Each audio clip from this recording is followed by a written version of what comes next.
राम नाम से प्रेम किस प्रकार करे, मन का भ्रम नहीं जाता है। भोजन किए बिना मन को विश्राम नहीं मिलता, परंतु भोजन कर लेने पर आलस्य लगता है। मैंने दोनों स्थितियों पर बूझ विचार करके देख लिया। मन मोह माया को छोड़ता नहीं है। प्रजा तो एक जीव है और उसके ऊपर बलात् शासन करने वाले 5 हैं: आँख, नाक, कान, जीभ और चाम। शरीर के सभी द्वारों पर मानसिक विकार रूपी ठग बैठे हैं। रजो और तमोगुण प्रबल सिपाही हैं जो शरीर भवन में बसे हुए हैं और नित्य जीव को सताते हैं। पाप और पुण्य की वासनाएं मिलकर निर्णय देती हैं जो ठीक नहीं रहता है, इसलिए शरीर नगर में न्याय का शासन नहीं रहता है।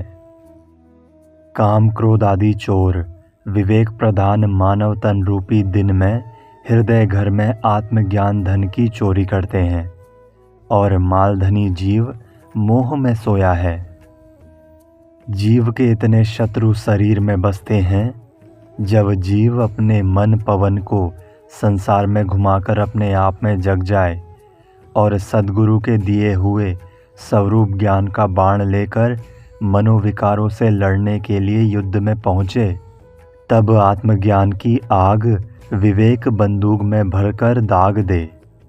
हे साधक, इस शरीर गढ़ को फेर कर इस पर जबरदस्त अधिकार जमा लो और मन को यही आज्ञा दो कि वो धर्म द्वारा एवं संयम से जीवन का व्यवहार करे। पलटू साहिब कहते हैं कि जब साधक अपने मौलिक ज्ञान आत्मबोध में स्थिर होकर मनोविकारों को मारता है, तब वो आत्म शांति में पुलकित होकर आत्मलीनता में परिपक्व होता है।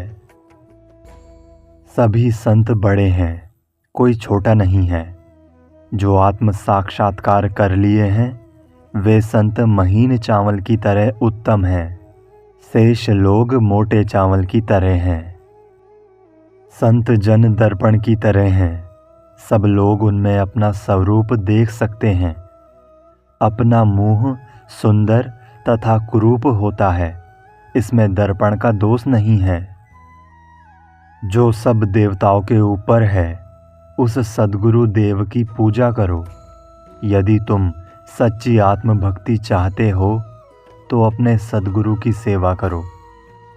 पलटू साहिब कहते हैं कि सद्गुरु के आत्मज्ञान परक शब्दों की चोट मन में लग गई, इसलिए समर्थ सद्गुरु का आधार लेकर मन के युद्ध में विजयी हो गया। मेढकी गंगा जल में रहती है, परंतु वो उसके महत्व को नहीं जानती। इसी प्रकार कितने अयोग्य शिष्य समर्थ सद्गुरु के अति निकट रहकर भी उनके ज्ञानोपदेश के प्रभाव से रहित रहते हैं। पलटू साहिब कहते हैं कि ऐसे शिष्य सद्गुरु के शब्दों पर थोड़ा भी विचार नहीं करते।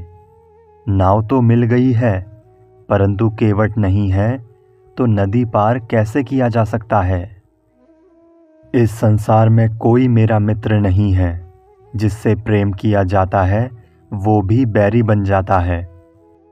मनुष्य शरीर पाकर भी मूर्ख राम भजन नहीं करता।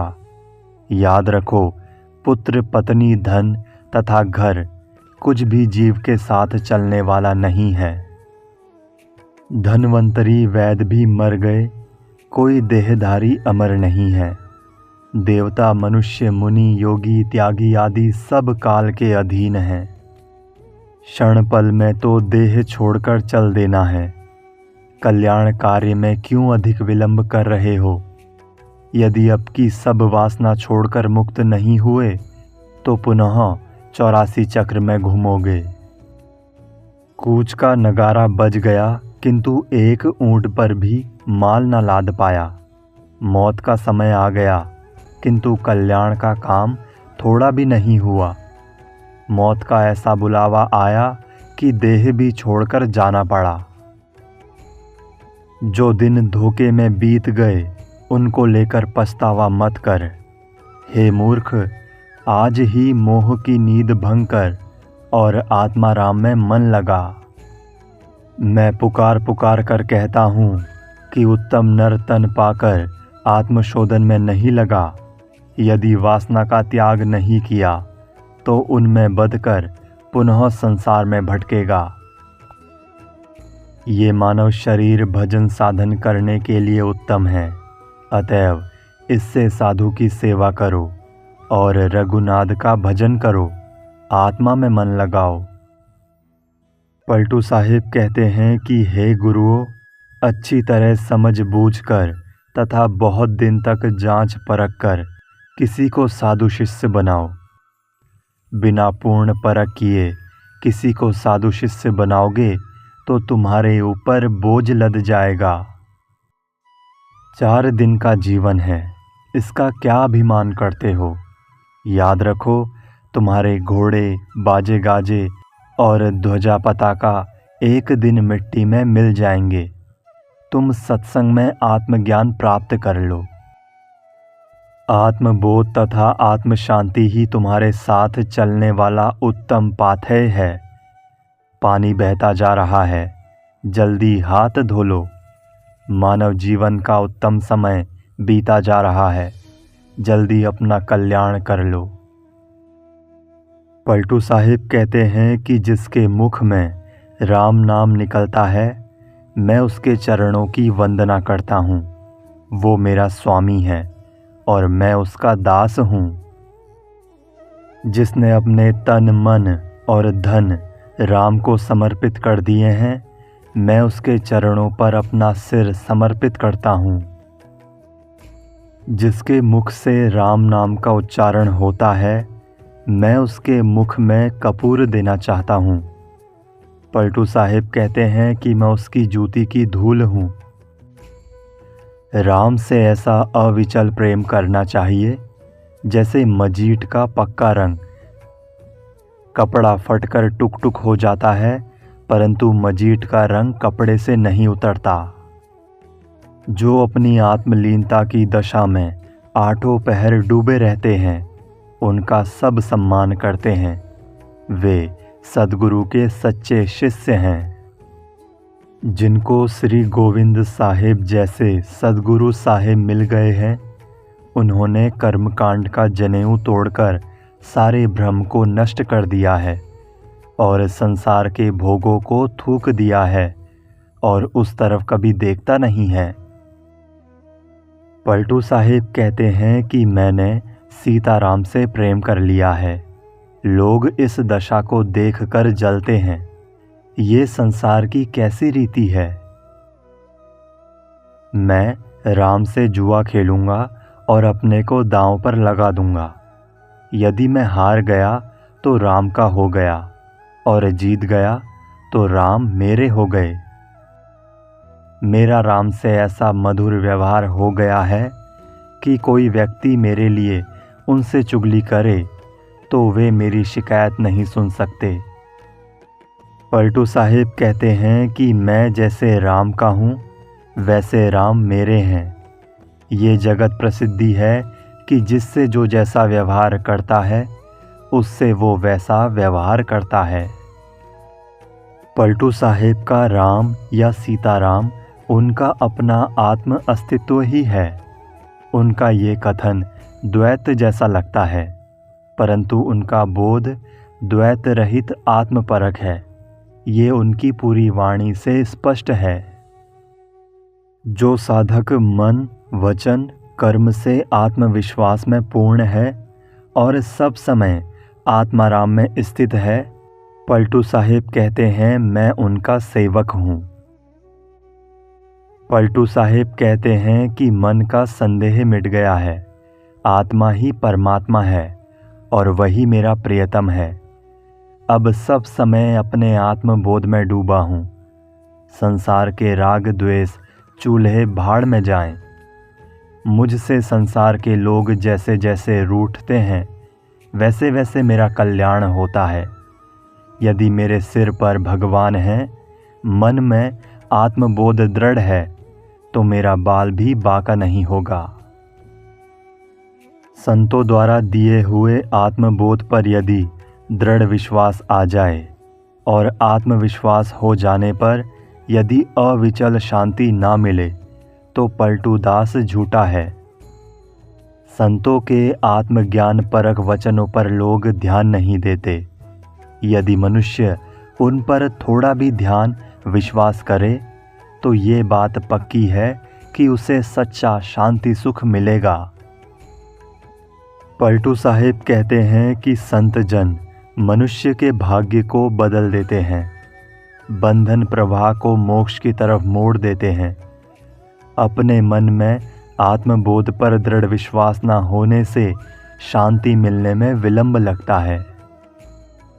पलटू साहिब कहते हैं कि मुझे आत्मचिंतन का बाण लग गया और मैं दुनिया से मर गया।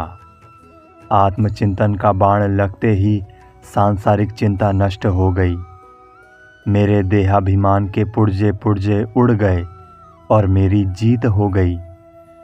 अब मेरे दरवाजे पर आत्मज्ञान का मांगलिक बाजा हर समय बज रहा है और संकल्प शून्य की ध्वजा लहरा रही है। मन के आकाश में लक्ष्य भेद कर मैंने वासना को जीत लिया है। इस युद्ध में मैंने प्रेम का कवच पहना, आत्मज्ञान के घोड़े पर बैठा और मनोवृत्ति रूपी धनुष लेकर मानस युद्ध क्षेत्र को जीत लिया। मैंने 10 दिशाओं में मोर्चाबंदी की और आत्मज्ञान का पलीता सुलगा दिया और कायागढ़ में घुसकर आत्मा को वासना बंधनों से छुड़ा लिया। मृत्यु की कफनी शरीर में बांधकर मनोवृत्ति रूपी धनुष पर आत्मज्ञान का बाण खींचो। संत आत्मज्ञान का तरकस बांधकर मन के युद्ध मैदान पर धावा बोल देते हैं।